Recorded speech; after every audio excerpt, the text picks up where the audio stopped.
देखिए, आप लोगों के पास अभी हम एक बहुत ही अच्छा बुक, शानदार बुक के विषय सूची के बारे में जानकारी देने जा रहे हैं। ये जो बुक है जो सरकारी स्कूल में चलता है, ये साइंस बुक है और साइंस बुक के सारे पाठ यानी विषय सूची पाठ ये सारे के सारे यहाँ पे हम लिख रखे हैं। इस बुक का नाम क्या है बाबू?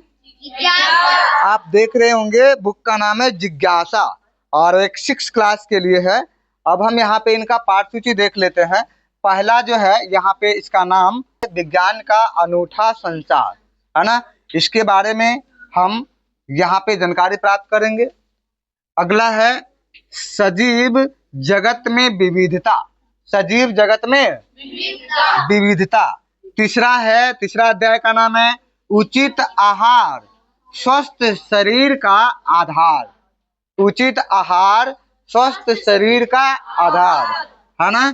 चौथा आपका यहाँ पे दिया हुआ चुंबकों को जाने, चुंबकों को जाने। इसके बाद 5 नंबर का अध्याय में लिखा हुआ है लंबाई एवं गति का मापन, लंबाई एवं गति का मापन। अगला है 6 नंबर में हमारे आसपास की सामग्री, हमारे आसपास की सामग्री। 7 नंबर में लिखा हुआ ताप एवं उसका मापन, ताप एवं उसका मापन। 8 नंबर में क्या है बाबू? तो आप देख रहे हैं जल की विविध अवस्थाओं की यात्रा, जल की विविध अवस्थाओं की यात्रा।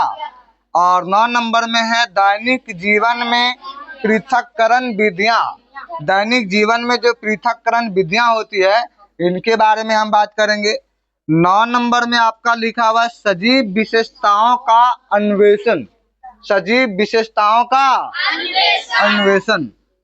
अगला 11 नंबर की पाठ में आपको यहाँ पे पढ़ने को मिलेगी प्रकृति की अमूल्य संपदा, प्रकृति की अमूल्य संपदा। और ये जो 12 नंबर का अध्याय है इसमें आप देख रहे होंगे पृथ्वी से परे है ना, पृथ्वी से परे, पृथ्वी से नजदीक, परे मतलब करीब होता है ना, पृथ्वी से परे हम लोग यहाँ पे अगला यानी 12 नंबर अध्याय में यहाँ पे अध्ययन करेंगे।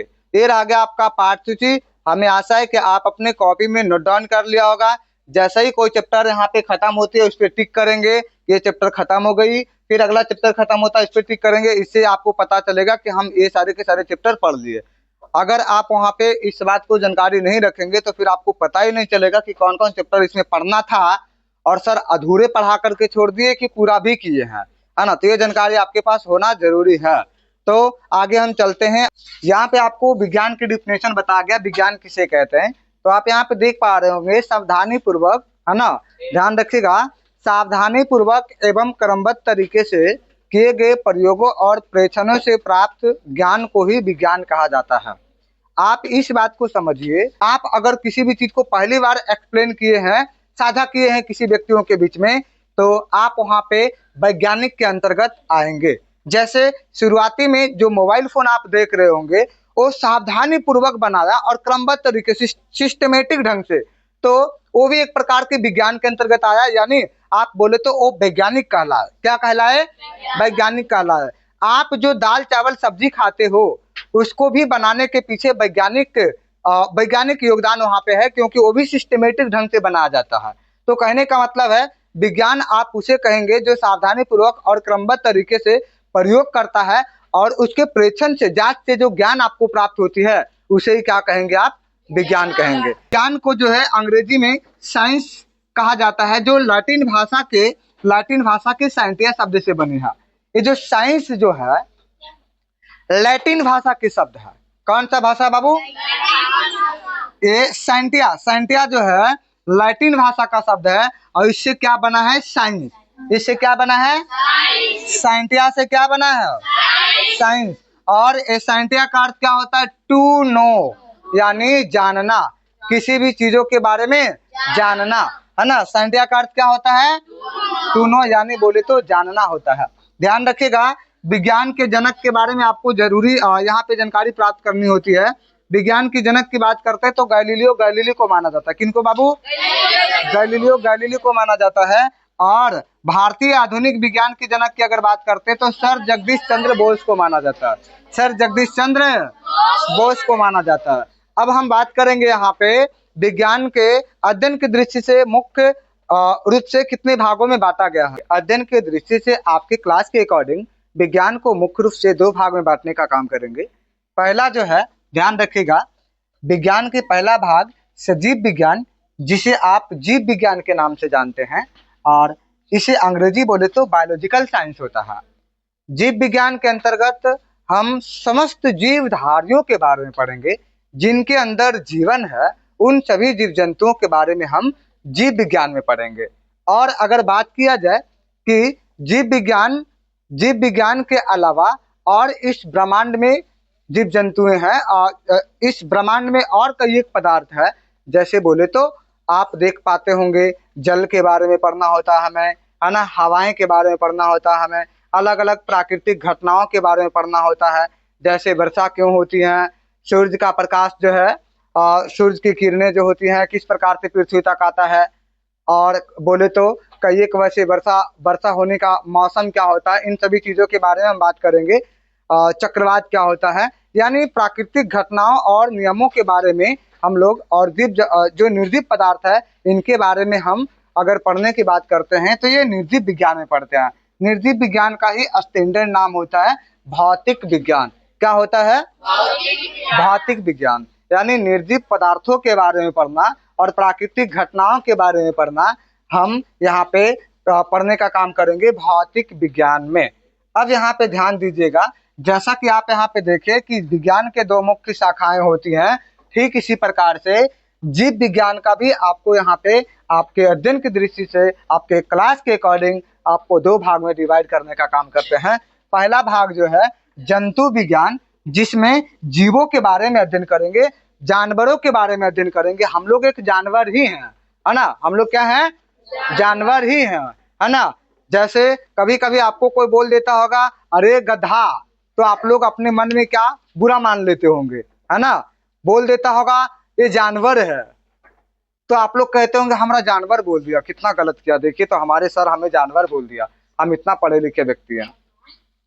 खैर, आप पढ़े लिखे हो, हम लोगों को पढ़े लिखे होने का मतलब ये नहीं हो जाता है कि हम लोग अपने गुण को, जैसे हमारे अंदर जो क्रियाएं होती है वो जानवर से भिन्न हो जाएगा। नहीं, जो जानवर क्रिया कर रही है वो हम भी कर रहे हैं, बस ज्ञान होने के नाते हम लोग थोड़ा सा उससे डिफरेंट हो, समझदार जानवर है हम लोग। कैसे जानवर हैं? समझदार जानवर है हम लोग, ठीक है, ध्यान रखिएगा। आइए बात करते हैं। तो कहा जाए तो जीव जंतुओं के बारे में पढ़ने का काम किस में करेंगे? जंतु विज्ञान में। जानवर जैसे मनुष्य के बारे में किससे पढ़ेंगे आप? अरे बाबू, मनुष्य भी वैज्ञानिक के नजर में जानवर ही है। वैज्ञानिक के नजर में मनुष्य भी क्या है? तभी तो जानवर के कैटेगरी में रखा गया कि मनुष्य को इसी में पढ़ेंगे। किसमें? मनुष्य को इसी में पढ़ा जाएगा, गाय को इसी में पढ़ा जाएगा, गधा को इसी में पढ़ा जाएगा, तुम लोग जैसा बैल को इसी में पढ़ा जाएगा, है ना, जो भी है ना जानवर, इसके अंतर्गत हम पढ़ेंगे। जानवर को किसके अंतर्गत पढ़ेंगे? जंतु विज्ञान में पढ़ेंगे। हम बोले तो आपको बुरा नहीं मानना है, ये दुलार प्यार से बोलते हैं जानवर, गधा, है ना, क्योंकि आप लोग बहुत होशियार हो। देखिए बात करते हैं यहाँ पे, तो जानवरों के बारे में किससे पढ़ेंगे बाबू? जंतु विज्ञान में। वनस्पति विज्ञान के अंतर्गत हम क्या पढ़ेंगे? किसके अंतर्गत क्या क्या चीजों के बारे में? सर बहुत अच्छी बात है, पेड़ पौधा के बारे में पढ़ लेंगे। किसके बारे में? पेड़ पौधा का अध्ययन हम किस में करेंगे बुआ? अच्छी बात है सर। अब आइए सर, ये सब जिसमें जीवन था ये बात बता दिए, जिसमें जीवन नहीं है उन सभी चीजों के अंतर्गत क्या क्या कैसे कैसे पढ़ेंगे? ये देखिए, जो भी भौतिक का नियम है, प्राकृतिक घटना जो होती है, जैसे वर्षा कैसे होता है, हवा क्यों चलती है, कैसे चलता है, जो जैसे आपको यहाँ पे ध्यान रखना है, भौतिक राशियां भी अलग अलग प्रकार की होती है। भौतिक राशियों के बारे में, दाब, बल, है ना, ये सारी चीजों के बारे में हम कहाँ अध्ययन करेंगे? फिजिक्स में अध्ययन करेंगे। कहाँ अध्ययन करेंगे? फिजिक्स में अध्ययन करेंगे। प्राकृतिक घटना, प्रकाश, सूर्य की प्रकाश किस तरीके से आता है, किस गति से आता है, इन सभी चीजों के बारे में आप निर्जीव पदार्थ जैसे मोटर हो गए, बल्ब हो गए, ये सारे हम भौतिक विज्ञान में पढ़ेंगे, भौतिकी में पढ़ेंगे। किसमें पढ़ेंगे? भौतिकी। अब यहाँ पे ये भी जानना जरूरी है कि सर रसायन में कैसी निर्जीव पदार्थ के बारे में पढ़ेंगे। इसमें किसी भी पदार्थ के बाह्य गुण के बारे में पढ़ेंगे, है ना, कि कौन सा गुण, और ये हम आंतरिक गुण के बारे में पढ़ेंगे। अगर ये मार्कर पेन बना है तो किन किन चीजों से मिलकर बना है, वो हम पढ़ेंगे किसमें, रसायन में। दवाइयाँ के बारे में, अगर अलग अलग प्रकार के दवाइयाँ होती है, केमिकल बनाई जाती है, तो मतलब आप बात करें तो इसमें हम पदार्थों के आंतरिक संरचना के बारे में पढ़ेंगे और इसमें पदार्थों के बाह्य संरचना के बारे में पढ़ेंगे। ध्यान रखिएगा इस बात को, समझ गए ना। अध्ययन की दृष्टि से विज्ञान को मुख्य रूप से कितने भागों में, पहला कौन, दूसरा निर्जीव। सजीव के कितने भाग, कौन कौन, बताइए। वनस्पति विज्ञान में किन किन चीजों के बारे में पढ़ेंगे। अगर हम बात करते हैं यहाँ पे भौतिक विज्ञान के अंतर्गत क्या क्या चीजों के बारे में पढ़ेंगे, निर्जीव पदार्थ होनी चाहिए और प्राकृतिक घटना के बारे में पढ़ेंगे और निर्जीव पदार्थों के बाह्य संरचना के बारे में पढ़ेंगे, है ना। बाह्य संरचना, बाहरी संरचना मतलब इसकी बनावट क्या है, बाहर से देखने में कैसा लग रहा है, ये नहीं समझेंगे कौची कौची से मिलकर के बना है, वो मिले जो मिलकर के बना वो क्या है, तो इसके बारे में हम रसायन में पढ़ेंगे। किसमें पढ़ेंगे, रसायन में पढ़ेंगे। तो आशा करते हैं कि यहाँ तक आपको समझ आई होगी और सभी को हम जनक लिखा देते, फटाफट आप लोग लिख लीजिएगा। इनका जनक बता दिया गया था, गैलीलियो, गैलीलियो, गैलीलियो, गैलीली, है ना, गैलीलियो। ये हो जाता है कौन, अरस्तु। ध्यान रखिएगा कौन हो जाता है, जीव विज्ञान का अरस्तु ना बउआ, अरस्तु। बहुत अच्छी बात है।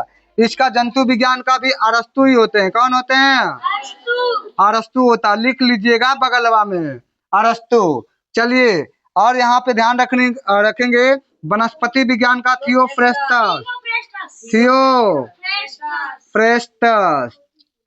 और आपको ध्यान रखेंगे भौतिक विज्ञान का न्यूटन, भौतिकी विज्ञान का न्यूटन साहब, और एंटोनी, रसायन का एंटोनी लावोजियर।